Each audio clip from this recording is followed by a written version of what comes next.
ត្រីនៅហុងកុងចាន់ពេញវងលើមេឃីតារារាំងពីងពាំងសធាពីអាកាសក៏រងាញាប់ញាប់កា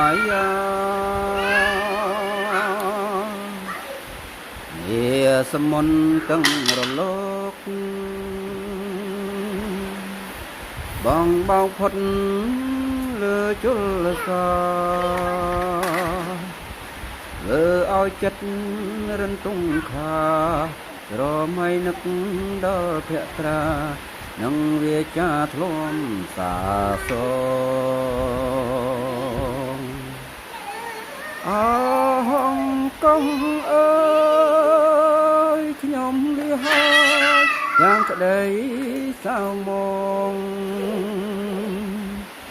តែខ្ញុំសូមផ្ញើបនដាំ